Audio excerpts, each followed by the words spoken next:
오늘 본문에 보면요, 우리 모두는 다 죄인입니다. 그죠? 로마서 3장 9절 12절 기록된 바 의인은 없나니 하나도 없고 깨닫는 자도 없고 타락한 본성으로는 저절로 하나님 찾는 사람 아무도 없어요. 억지로 끌고 가니까 가는 거예요. 여러분 돼지나 소 키워 봤어요? 그들이 가만히 우리로 자기가 찾아 들어가는 짐승 봤어요? 뒤에서 회초리를 엉덩이를 탁 쳐야 들어가는 거예요. 인간이나 짐승이나요. 자발적으로 안 되는 거예요. 아무도 하나님 찾는 자 없다라고 되어 있어요. 그런데 중요한 것은요, 천국은 이런 죄인들이 가는 곳이 절대 아닙니다. 천국은 의로운 자들이 가는 곳입니다. 하나님의 은혜를 받아서 영생을 누리는 곳이 천국입니다. 그런데 이 땅에는 의로운 자들이 하나도 없다고 했어요. 왜요? 아담의 범죄로 말미암아 모든 인간은 뭘 가지고 태어난다고 해요? 원죄를 가지고 태어난다고. 한마디로 죄 아래에서 태어난다는 거예요. 중학교 다닐 때 내 친구 중에 하나가 생선가게 집 아들이 있었어요. 그 친구 몸에 무슨 냄새 나요? 항상 생선 냄새 나는 거예요. 우리 죄인이라고 그랬잖아요. 죄인에게는 무슨 냄새 날까요? 그게 이제 맡아지면 이제 저기로 가야 돼요. 안 맡아지지만 영적으로는 죄 냄새가 나는 거예요. 하나님 코에는 우리 모두에게 죄 냄새가 나실 거예요. 그렇게 비유해 볼 수 있어요. 우리 죄인이니까 죄 냄새 풍기고 사는 거예요. 그래서 우리가 죄악된 것에 익숙한 것이에요. 여러분, 진실을 말하기가 쉽습니까? 거짓말 말하기가 쉽습니까? 여러분, 좋은 음식을 내가 먼저 먹는 것이 좋습니까? 남이 먼저 먹는 것을 좋습니까? 보세요. 우리는 다 죄인이라고요. 여러분, 공부하기가 좋습니까? 놀기가 좋습니까? 노는 게 좋지. 여러분, 의인이라고 주장할 막 하나도 없어요. 여러분, 내가 사람들 앞에 뽐내는 게 좋습니까? 사람들 앞에 굴욕을 다는 게 좋습니까? 여러분들이 다른 사람들이 내 말에 딱 여봐라 그러면 예 엎드리는 게 좋습니까? 내가 명령 듣는 게 좋습니까? 어느 구석 하나 죄된 구석 아닌 곳이 없는 것이 우리잖아요. 따져놓고 봐요. 따져놓고. 우리 이 하영이가 뭘 안다고요? 근데 하영아, 너 공부하는 게 좋니? 노는 게 좋니? 노는 게 좋죠? 이게 다 죄인이에요. 다 죄된 거예요. 그래가지고 우기는 것 얼마나 많이 우기고 살아요. 지가 잘못해놓고 방귀 낀 놈이 썩낸다고 잘못한 놈이 또 화를 내고 이놈의 사회가 어떻게 된 건지 자살하는 사람도 이제 미화를 시키고 이렇게 흘러가고 있는 사회잖아요. 이런 부분에 대해서 가장 우리 죄됨을 아프게 탁 지적하는 성경을 하나 꼽으라면 로마서예요. 3장 하나 가봅시다. 로마서 3장 한번 펴보세요. 3장 4절. 사람은 다 거짓되다. 그렇게 설명합니다. 우리는 거짓된 존재입니다. 믿습니까? 10절 보세요. 의인은 하나도 있다 없다? 하나도 없다. 21절 보세요. 21절. 모든 사람이 죄를 범했지 않았어요. 23절인가요? 23절. 모든 사람이 죄를 범했다. 죄 안 범한 사람이 어디 있어요? 문제는 죄를 지었다는 것을 6장 23절에 가면 죄의 싹은 뭐라고 했냐면 사망이라고 그래서 죽었어. 천국은 죽은 자들이 가는 곳이 아닙니다. 여러분, 어디 회사에 입사하려면 낙방한 사람이 그 회사에 다닐 수가 없는 겁니다. 죄인은 이미 시험에 낙방한 사람이에요. 시험 쳤는데요, 점수가 안 나오면 합격이 안 되는 겁니다. 그게 법칙이에요. 천국에도 여러분 의의 점수를 따야 가는 곳입니다. 이미 천국 시험에 우리는 다 낙방할 수밖에 없는 존재라고 하는 것을 말하고 있습니다. 따라서 죄의 삭선 사망이다. 그러니까 여러분들이 지금 옆 사람 보고 당신 죽었다 해보세요. 당신 죽은 사람입니다. 옆 사람 보고 해봐봐요. 당신 죽은 사람입니다. 그럼 속으로는 정신병자가 있나? 내가 살았는데 왜 죽었다고 하지? 하나님 입장에서 모든 죄인은 뭐가 죽어요? 육신은 살아있으나 영적으로는 죽은 것이다. 그래서 사도 바울이 그랬잖아요. 몸은 살았으나 영은 죽은 자들이 불신자들의 세계다라고 하는 것이. 옛날에 어떤 그 드라마가 하나 있었어요. 그 아이유라는 그 가수가 그 주인공 역할을 하는, 호텔 뭐? 그래? 너 봤구나, 그거. 성경은 안 보고 너 드라마 봤구나. 목사님도 봤단다, 근데. 그, 뭐예요? 억울하게 죽은 영혼들이 이제 뭐 이성에 남아가지고 저성에도 못 가고 중간에서 해결하는 뭐 그런 내용인데, 중요한 것은 자기가 죽은 줄 모르고 있다는 거예요. 그 이야기를 보면서 제가 생각한 것은, 야, 죽었으면서 지가 죽은 줄 모르고 사는 존재만큼 불쌍한 인간이 어디 있을까? 그렇게 한번 생각을 해봤습니다. 참 슬픈 이야기죠. 그런데 이렇게 희망을 상실한 죄인들에게 희소식이 들렸잖아요. 하나님께서 이들 중에 몇몇을 구원하기로 결정하신 것입니다. 그것도 언제 결정하셨나? 영원 전에, 창세 전에, 베레스트, 히브리어로 베레스트, 전에, 처음에부터 정해져 있다고 하는 것입니다. 당신의 자녀들을 구별하여 택하시고 천국으로 부르시기로 예정해 두셨다라는 것이 성경의 진술입니다. 하나님의 이 예정하신 모든 뜻과 계획은 착착 진행되었습니다. 그 계획의 핵심이 뭘까요?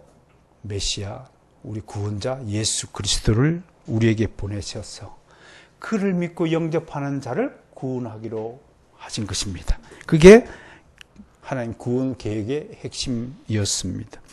이것은 실로 역사상 가장 위대한 계획이고 가장 위대한 은혜의 선물입니다.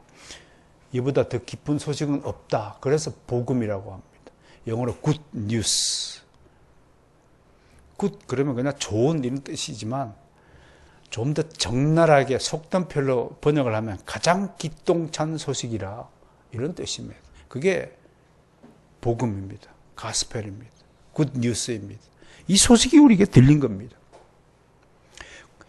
마치 죽음 직전에 구사일생으로 살아나게 되는 메시지가 전해진 것입니다. 물에 빠져 죽을 위기에 처했던 사람에게 구조 막대기가 밧줄이 탁 전해진 것입니다. 전에도 제가 한번 소개했죠. 러시아 대문호 도스토옙스키 이야기를 제가 전해드린 바가 있습니다.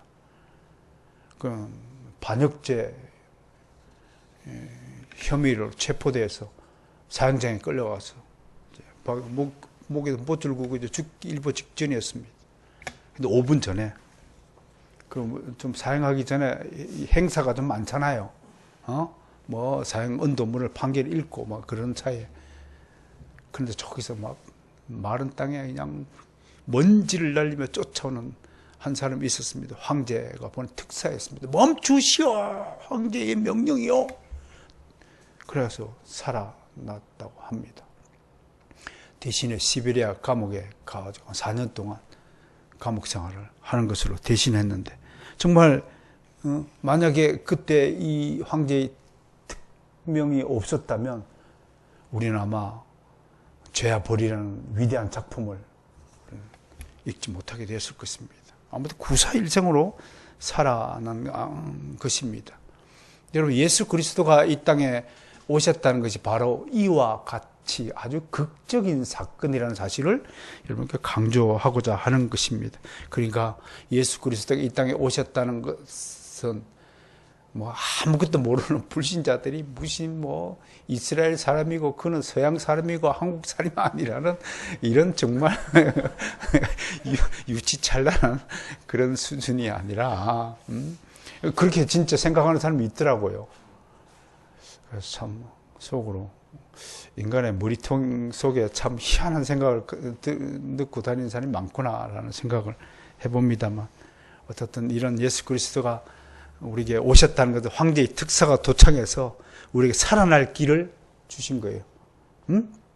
사면, 특별 사면의 명령장을 우리에게 발부해 주신 거예요. 그러니까 얼마나 감사해야 되겠습니까? 자, 여기서 하나님의 이 구원 계획이 어떻게 우리에게 시대적으로 역사적으로 우리에게 착착착 진행되었는가를 한번 살펴보겠습니다. 먼저 구약 시대 때는 하나님의 구원 계획이 어떻게 우리에게 나타났을까요? 모든 계획을 아브라함의 후손으로 이루어진 이스라엘에게 본보기로 한번 적용시킨 것이다. 그러니까 이때 이런 것들을 우리가 예표적 사건이다, 그렇게 신학적으로 설명합니다. 미리 보여주었다, 이런 뜻입니다. 한마디로 구약 시대 때의 사람들은 하나님이 특별히 이게 이스라엘이라는 구원의 범위를 한정시켜 가지고 계획을 펼쳤었는데, 그 계획의 핵심이 뭐냐면 그들에게 율법을 딱 준 거예요.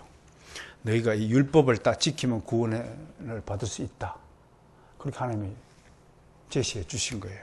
그 유대인들 입장에서는 자기들이 이제 하나님의 특별히 택한 백성으로서 다른 민족은 가질 수 없는 율법을 가진 거예요. 근데 문제는 율법이라는 것에 대해서 진정으로 깨닫고 난 유대인들이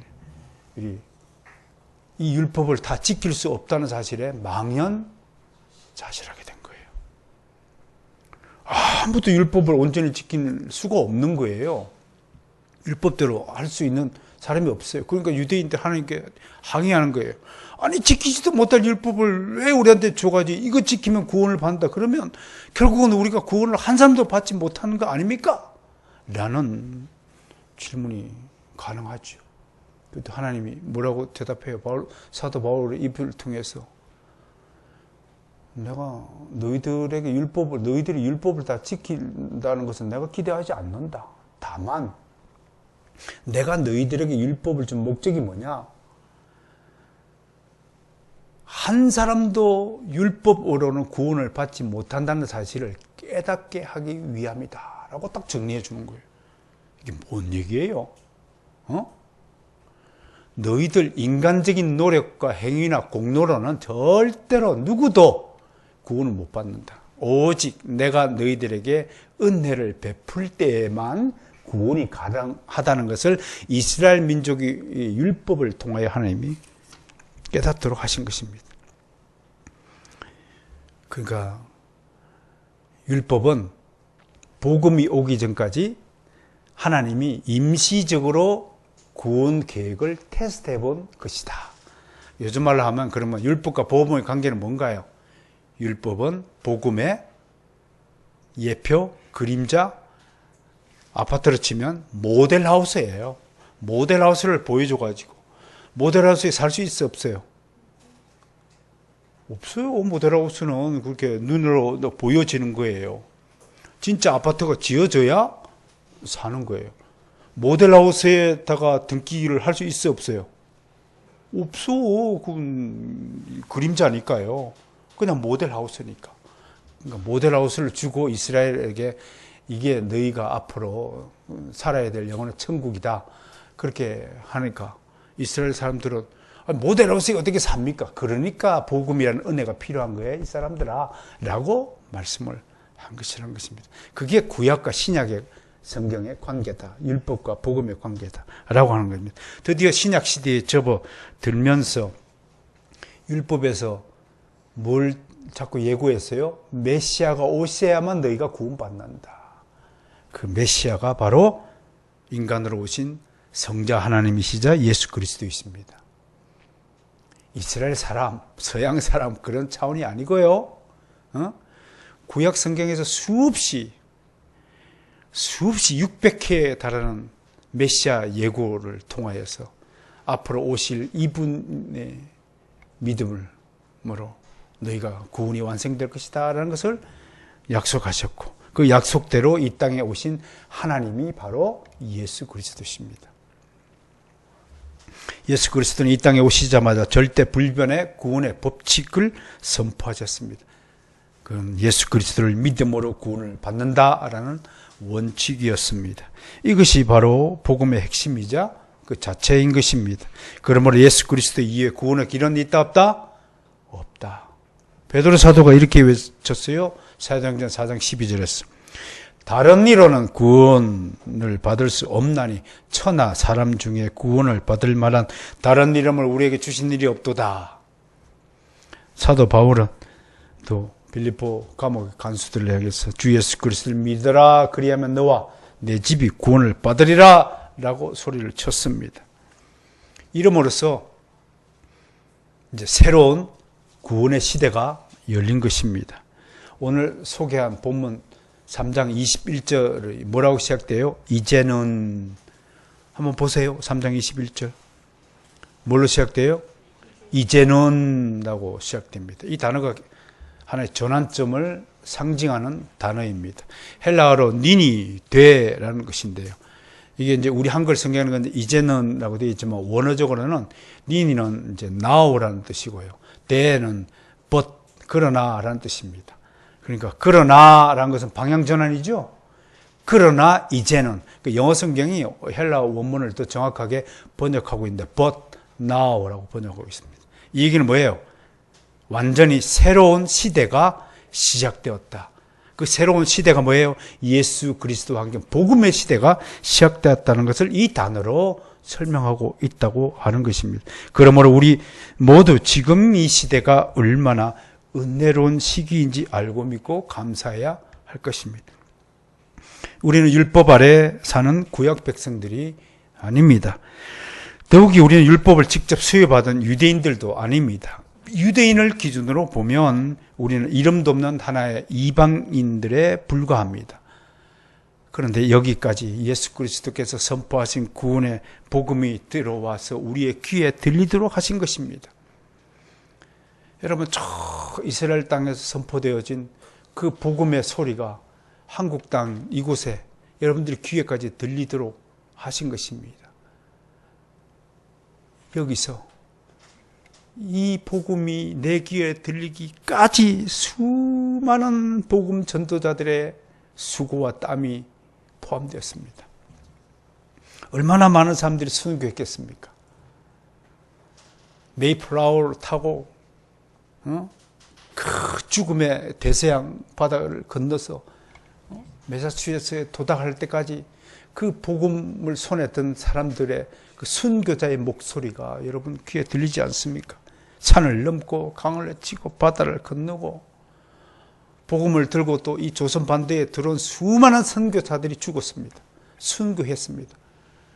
등에다가 칼을 꽂고 집에 불을 지르고 서양 귀신이 왔다고 악기가 왔다고 쫓아내고 얼마나 핍박하고 순교했습니까?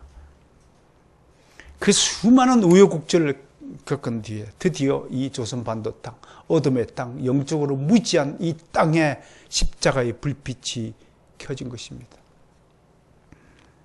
이것이 간단한 일입니까? 정말 할렐루야. 정말 어디 하나님께 영광을 올려야 되는 일입니다.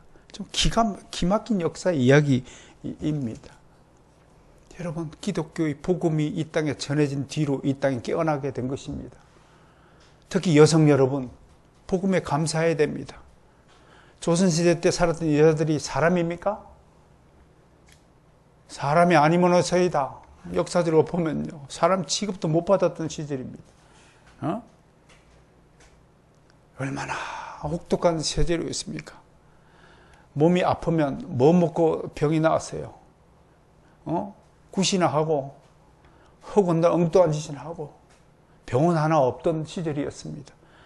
기독교 복음이 들어와서 그 선교사들의 손에 의해서 우리가 병원이 세워지고, 난 놓고 기억자도 모르는 사람들이 학교를 세워서 가르치고, 여성들을 학교로 입학시키고, 그게 이화학당, 배제학당 역사의 출발 아닙니까?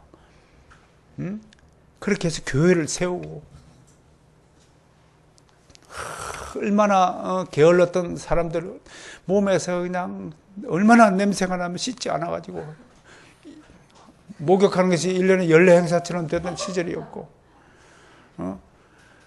대소변 가릴 것 없이 배설물들을 오만한 데다 아무 데나 버리던 시절이었습니다. 선교사의 보고서를 보십시오. 읽어보세요. 도대체가 인천 제물포에서 서울 종로바닥에 걸어오는데 코를 막고 걸어오세요. 얼마나 똥냄새가 많이 나는 사회였으면요. 그게 우리 조선이었습니다. 그런데 보세요, 지금. 얼마나 아름답고 풍요로운 사회가 되었습니까? 요즘 미국 사람들이 제일 이해하지 못하고 제일 기분 나쁜 백성들이 한국 사람이래요. 왜? 그렇게 못 살던 찢어지게 가난한 이 조선 사람들을 이렇게 부유하게 만들어놨는데도 오히려 감사는커녕 삿대질을 하고 있대요. 정말 미국의 그 복음을 전하신 사람들과 그 후손들의 마음을 아프게 하면 되지 않습니까? 6.25 전쟁 때 24개국이 와서 16개국인가요? 24개국이에요. 도와주었잖아요. 어떻게 해야 됩니까? 물에 빠진 사람 건져 넣었으면 평생 그 은혜를 잊지 않고 감사하게 살아야 되잖아요. 우리라도요, 감사합시다. 미국이라는 나라를 좋아하는 것도 아니에요. 미국을 통해서 우리에게 구조의 손길을 펼쳐준 하나님께 영광을 돌리고, 그 복음의 전달에 수고해준 후손들에게 감사하는 마음을 잊지 않는 것이 사람이라면 응당 감사의 마음을 가져야 되죠. 어디다가 좀 삿대질하고 손가락질 합니까? 우리가 어떤 상태에서 구조를 받고 이렇게 번성한 백성이 되었는가를 어찌 생각하지 못한다는 말입니까? 사람이라면 그럴 수 없습니다. 사람이라면 늘 감사하는 마음을 해야 됩니다. 알다시피 이런 구원이 우리 손에 미친 것에 대해서 감사해야 되지만, 한편으로는 구원의 진정한 의미가 무엇인가를 또 세밀하게 알아야 될 필요가 있을 것 같습니다. 신학적으로 구원을 설명하는 여러 방도가 있죠. 이제 그동안 올해 들어서 구원론을 연속 시리즈로 강의하고 있는데, 배운 것 한번 다시 복습해 볼까요? 하나님은 그의 택한 백성을 뭘로 불러요? 복음으로 부르십니다. 성경에 기록된 하나님의 말씀이 귀에 들리도록 하는 것입니다. 이 사람아 예수 믿어. 그런 인간의 말을 듣는 것이 아니라 성경에 기록된 하나님의 말씀을 선포할 때 그 복음이 귀에 들리도록 하는 것입니다. 그러니까 우리 개혁 교회와 일반 교회의 전도 방식이 차이가 나는 게 뭐냐면, 우리는 오직 성경 말씀을 읽어줍니다. 그거 듣든지 안 듣든지. 사도 바울이요, 빌립보 간수에게 주 예수 그리스도를 믿으라. 그리하면 너와 내 집이 구원을 받는다고 말씀하셨으니까 이 말씀을 기억하시길 바랍니다. 이게 전도예요. 근데 일반 교회에서 전도는 뭐냐면 기술을 해요. 막 사람을 꼬시려고 막 사탕을 주고 뭐 선물을 주고 교회 나오라고 자꾸 그렇게 하는 거예요. 그런 것들의 차이가 있다는 거예요. 여러분들이 어떻게 해서 영혼 구원을 받았냐고 하면 하나같이 고백해야 됩니다. 하나님의 말씀을 듣고 교회 나왔습니다. 주님께로 나왔습니다. 라고 하는 거예요. 그중 대표적인 하나님의 말씀을 귀로 듣는 게 뭐예요? 지금 여러분들 설교를 듣는 거예요. 이 설교가 가장 효과적인 전도 수단이라고 하는 것입니다. 아무튼 이 말씀을 귀에 듣고 하나님의 부르심을 들었다 하여 신학적으로 소명이다 라고 설명했습니다. 이때 택한 자녀들에게 성령께서 어떻게 해요? 조명하신다. 귀에 딱 들리면 성령이 동시에 확 빛을 비춰주는 거예요. 이 방문으로 딱 들어오면 탁 불이 켜지는 거예요. 그래서 제가 보이기 시작하는 거예요. 그걸 성령이 조명하십니다. 다른 말로 성령이 하늘에서 기름 부어줄 때 세례라고 다른 말로 또 표현하는 거예요. 그러니까 성령 조명하심과 성령 세례를 받은 사람은, 그걸 경험한 사람은 그걸 경험하지 못한 사람과 완전히 다른 거예요. 완전히 다른 존재가, 눈빛부터 달라요. 정신세계가 달라요. 성령 조명과 세례를 받은 사람은 온전히 십자가에 딱 꽂혀요, 정신이. 여러분, 사랑하는 애인을 만났을 때 하루 종일 그 애인 생각나죠? 바로 그러한 현상이 십자가에 꽂히게 되는 거예요. 그러니까 성령 조명함과 세례를 받은 사람은 교회 담임 목사님을 사랑하게 되는 거예요. 아멘. 왜? 누가 그런 마음을 줘요? 성령이 능력으로 가는 거예요. 여러분, 공부 학문하는 일에 딱 필이 꽂힌 사람은 자나깨나 그 책의 내용에 집에 가서 얼른 그 책의 내용을 궁금해서 못 살아. 성경도 마찬가지예요, 여러분. 성경이요, 자나깨나 이게 가슴에 꽂혀요. 그러면 성령 세례를 받은 결정적인 증거입니다. 이 하나님의 말씀을 사랑하는 마음이 든다면 성령 조명함과 세례를 받았다고 가언이 아닙니다. 그렇지 않으면 아직 성령 세례가 없는 사람이라고 생각해 봐야 할 것입니다. 자나깨나 성경 하나님의 말씀 생각, 이게 예수 그리스도를 사랑하는 마음이에요. 여러분들이 한 가지만 더 보태면, 여러분들이 저를 가장 사랑하는 마음의 표현이 뭐냐면, 집에서 성경 읽으면 최단 목사를 가장 사랑하고 주님을 가장 사랑하는 방식 표현입니다. 저한테 와가지고 뭐 떡도 사오고 먹을 것도 사오는 것도 사랑이지만, 그거보다는 성경 필사하라고 할 때 필사하는 여러분들, 정말 여러분들이 집에서 하나님 말씀 가지고 필사하고 성경을 공부할 때 바이블 시네마를 착착 밑줄 끄면서 공부하는 여러분들이야말로 가장 주님과 저를 사랑하는 모습이다라고 말을 할 수 있습니다. 이게 성령 세례라고 하는 것입니다. 그 다음에 이 세례를 통해서 이제 믿어지게 되는 거예요. 성경의 내용이 믿어지게 되는 거예요. 이게 믿음이고, 그리고 믿어지게 되니까 이제는 야, 이렇게 살면 안 되겠구나. 새롭게 뭘 좀 마음을 바꿔서 살아야 되겠구나. 정신이 벌쩍 드는 거예요. 그걸 회개라고 하는 거예요. 그리고 이렇게 회심하고 회개하는 사람을 의롭다고 하는 거예요. 이렇게 어렵다 하는 사람을 하나님의 아들 양자로 입양시켜준다 라는 신학적이 있어요. 근데 제가 원래는 순서상 칭의를 먼저 설명하고 양자를 뒤에 해야 되는데, 왜 제가 양자부터 하고 칭의를 오늘부터 시작하느냐 하면, 성화와 아주 밀접한 관계가 있기 때문에 칭의와 성화를 함께 다루고자 하기 위해서 이런 순서를 잡았다는 것을 여러분께 설명을 드립니다. 아무튼 오늘부터 우리가 다룰 의롭다 하심을 받다라는 신학적으로 justification, 칭의라고 하는 것입니다. 이 칭의는 두 가지 방면에서 우선 설명해 드리겠습니다. 첫 번째, 칭의란 일단 의롭다 해 주시는 거예요. 의롭다 쳐 주시는 거예요. 그러니까 디카이오오라고 하는 것은 의롭지 않은데도 의롭다 쳐주는 거예요. 이게 100원짜리 불가한데도 이걸 100억짜리로 쳐주는 거예요. 안 믿겨지죠? 여러분같이 죄의 냄새를 똘똘똘 나는 생선 냄새를 막 하는 것을 향기로운 냄새를 바꿔주신 거예요. 안 믿겨져요?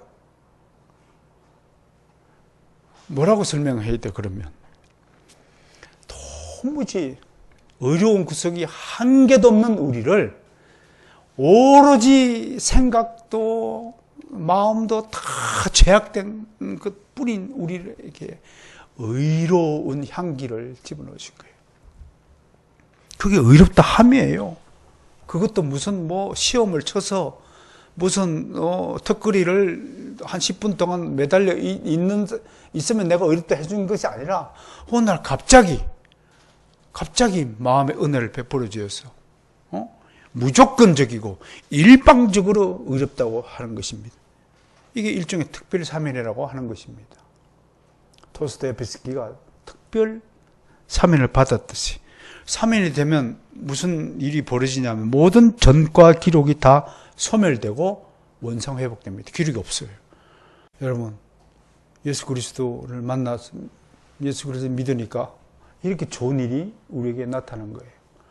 그러니까 세상 사람들은 친일파 전력 어떻고 20대 때 그 잠깐 가담한 걸 가지고 막 낙인을 찍어 가지고 친일파에 공격하지만 우리 하나님 나라에는 과거를 묻지 마세요.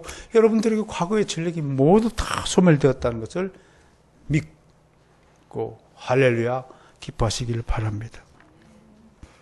이것이 하나님의 택한 자녀에게 행하신 일입니다. 우리는 한 사람도 예외 없이 죄인들이었지만 어느 날 복음을 통해 예수 그리스도를 믿게 하신 다음 우리들을 이제 무죄라고 선언한 것입니다. 마치 법정에서 판사가 선언하신 것 같다. 이를 법정적 선언이라고 설명하는 것입니다. 이 선언의 특징이 뭐예요? 절대로 되물리지 못한다는 것입니다. 절대 불변의 선포라고 하는 것입니다. 두 번째 요소는 값없이 주어진다고 하는 것입니다. 가톨릭 교회는 이런 거예요. 이걸 어렵다 하는 표라고 하면 이걸 돈으로 사면 네가 어려워진다고 얘기하는 거예요. 자꾸 보상을 요구하는 거예요. 하나님이 내가 너희들 어렵다 해줄 테니까 너 이거 얼마 주고 살래? 그렇게 말씀하신 적이 단 한 번도 없어요. 그냥 주시는 거예요. 여러분, 왜 그냥 주세요? 우리가 하나님의 자녀이기 때문에 그냥 주는 거예요. 엄마가 밥을 지어놓고 아들한테 끼니 때마다 너 돈 100원 내면 밥 줄게. 그런 엄마 있어요? 그런 엄마 있냐고요? 없잖아요. 무조건 주는 거죠. 왜? 자식이니까. 우리가 하나님의 자녀니까 무조건 공짜로 받는 것이다. 그렇게 설명할 수 있을 것입니다. 그래서 칭이 어렵다는 것은 그냥 무조건 주는 것이고 값없이 주는 것이다. 이런 값없이 주기 위해서 그러면 하나님이 무슨 일을 하셨느냐? 우리는 아무것도 한 일이 없지만 놀랍게도 우리 하나님은 우리에게 이 어렵다 하심을 칭의를 값없이 주기 위해서 하나님은 정말 피를 흘리셨다고 하는 것입니다. 우리 자식들 키우다 보면 자식들은 그냥 막 행복하게 누리고 즐기지만 사실은 그 자녀들의 편안한 삶을 위해 부모가 얼마나 뼈 빠지게 돈을 벌고 노력하는 것 사실을 알아야 하듯이 우리 또한 우리에게 이 칭의를 주시기 위해서 얼마나 하나님이 피를 흘리며 목숨값으로 지불하셨는가를 생각할 때 우리는 칭의를 정말 가볍게 여겨서는 아니 되는 것입니다. 죄인된 우리가 어렵다는 하나님의 아들이 되었다는 사실을 가볍게 절대 여길 수 없습니다. 그런데 교회사에서 이 은혜 구원에 대해서 의심하고 받아들이지 못한 그룹이 있었습니다. 알다시피 종교개혁은 로마 가톨릭 교회의 율법주의에 대항해 일어난 것입니다. 그들은 하나님이 죄인에게 아무런 대가 없이 그냥 의롭다 하실 리가 없다면서 하나님의 은혜에 상응하는 인간의 공로나 선행이 반드시 수반되어야 한다라고 주장하였습니다. 그래서 그들은 무한하시고 자비하신 하나님의 은혜를 완전히 신뢰하지 못하고 계속해서 율법이 요구하는 노력, 행위를 해야 한다고 강조했던 것입니다. 그런데 성경은 칭의 없는 믿음은 다름 아니라 예수님께서 나를 속량하시기 위해서 십자가에 흘리신 피의 공로가 있기에 이루어지고 내게 적용되는 것입니다. 율법으로 칭의를 구하는 자들은 칭의를 너무 어렵게 생각하는 것입니다. 이들은 자신이 어느 정도 하나님의 율법적 표준에 이른 후에야 칭의를 얻을 수 있다고 생각하고 열심히 육체를 수련하고 고행하고 열심히 금식하고 산에 들어가서 돌을 닦고 하는 등 왜? 칭의 얻으려고. 근데 하나님이 한 번도 그렇게 요구한 적이 없음에도 이들은 그렇게 해왔다는 것입니다. 종교개혁가 마르틴 루터 이야기 좀 할까요? 루터가 종교개혁 깃발을 든 것은 1517년 10월 31일 날 비텐베르크 교회당 정문에다가 95개의 반복문을 게시함으로써 시작되었다고 역사는 그래요. 그런데 사실은요, 마르틴 루터의 종교개혁은 6년 전, 그로부터 6년 전에 이미 시작되었다고 역사 신학자들은 평가해요. 무슨 일이냐? 28살 때에 마르틴 루터가 로마 교황청을 방문하게 되었어요. 여러분, 교황을 아련하기 위해서는 우리처럼 똑똑 놓고 하고 만나는 게 아니었어요.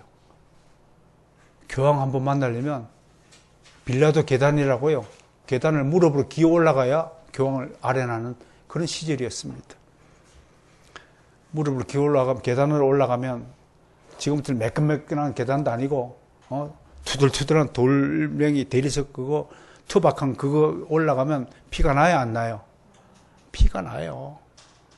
그렇게 대가를 치러야 위대한 교황을 만나 볼 수 있고, 교황보다 더 위대한 주님은 어떻게 만나야 돼요?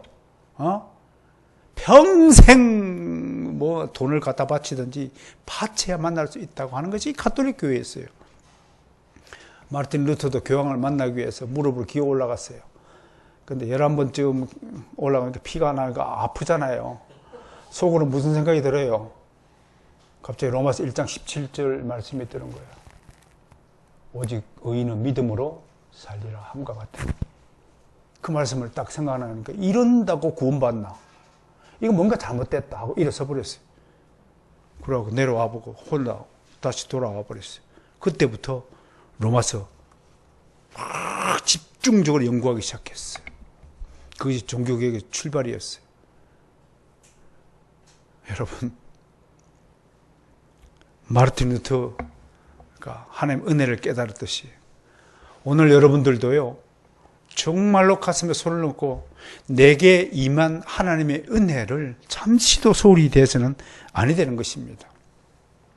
함께 아울러 아까도 말씀드렸다시피 우리는 새로운 복음의 시대, 즉 신약 시대에 살고 있습니다. 이것이 의미하는 바가 무엇입니까? 사도 바울은 로마서 1장 18절부터 3장 20절까지 모든 인류가 죄 가운데 빠져 하나님의 진노 아래에 있었음을 설명한 후에 방향을 바꾸어서 3장 21절부터 이제 새로운 시대가 선포되었다함을 니니데라는 용어로 출발하고 있습니다. 개인적입니다만 로마서 1장 18절부터 3장 20절까지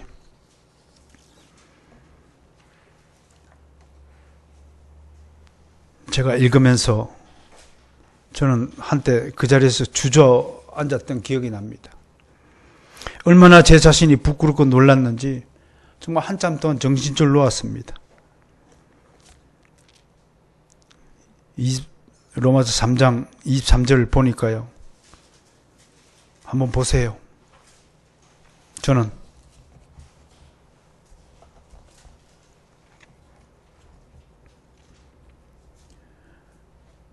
철저하게 죄인이었습니다. 1장부터 한번 볼게요. 제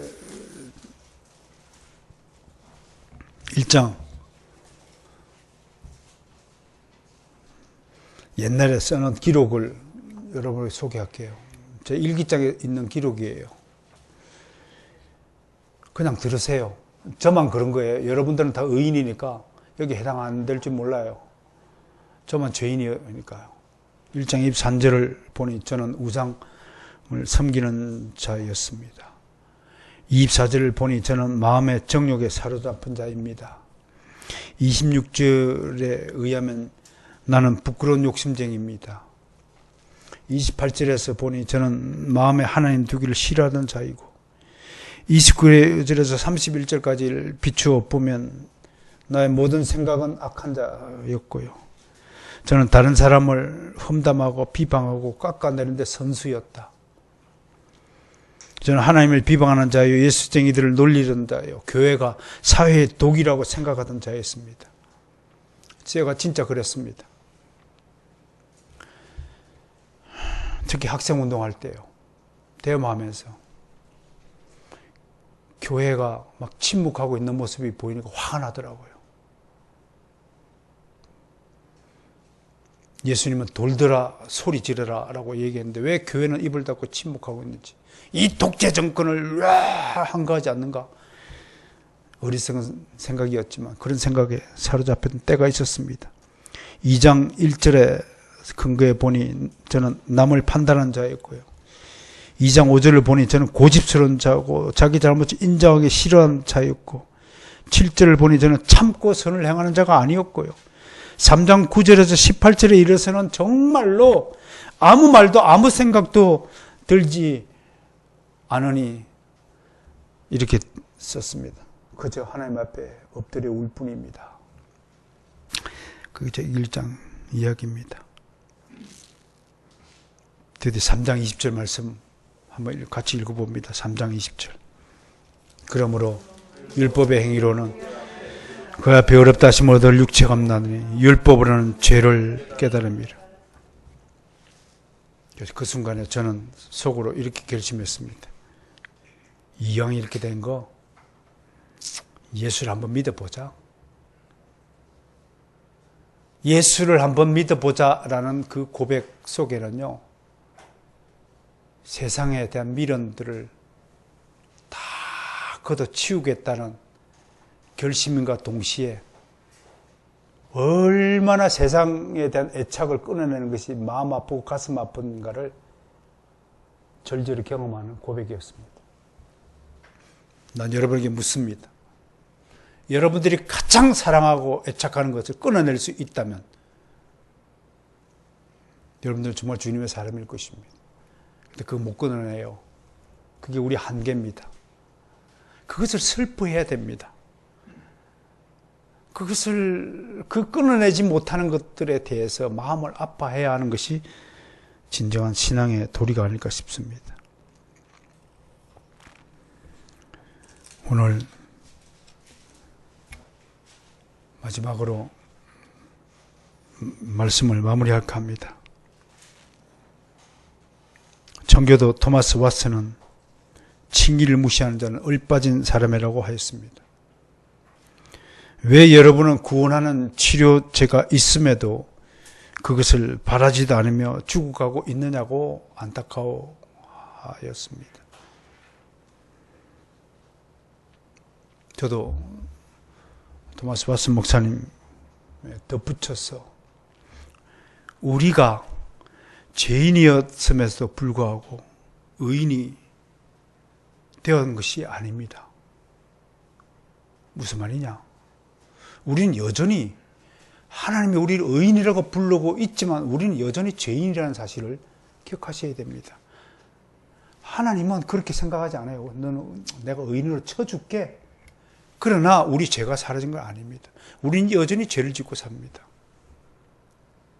그러므로 사랑하는 성도 여러분, 칭의의 교리에서 가장 중점된 사항이 뭐냐면 내가 죄인이므로 너도 죄인이 아니라 나는 죄인이지만 너의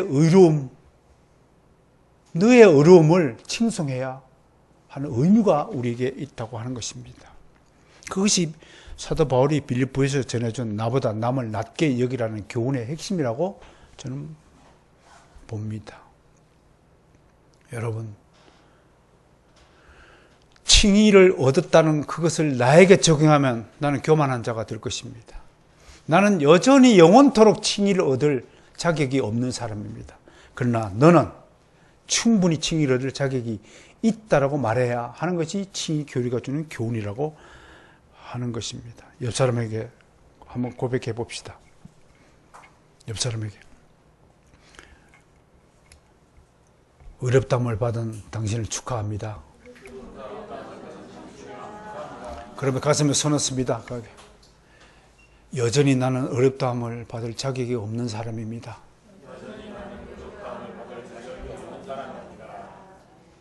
그렇다면 지금 우리가 무엇을 해야 칭의를 얻을 수 있습니까?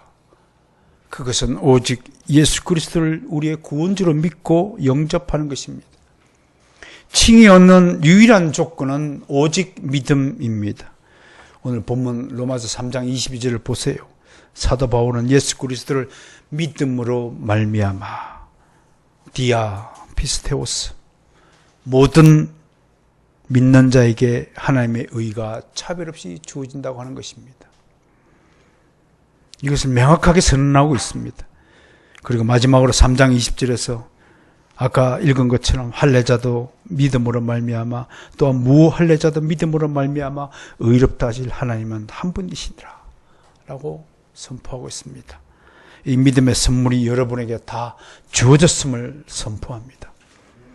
아울러 아직 이 선물을 얻지 못한 사람에게도 이 선물이 주어질 것을 위해 기도해야 할 것입니다. 그리고 나의 죄됨을 위하여 슬퍼하면서 속히 의롭다 칭하여 준 하나님의 요구에 부응할 수 있는 그런 믿음의 사람들이 되기를 주의 이름으로 소망합니다.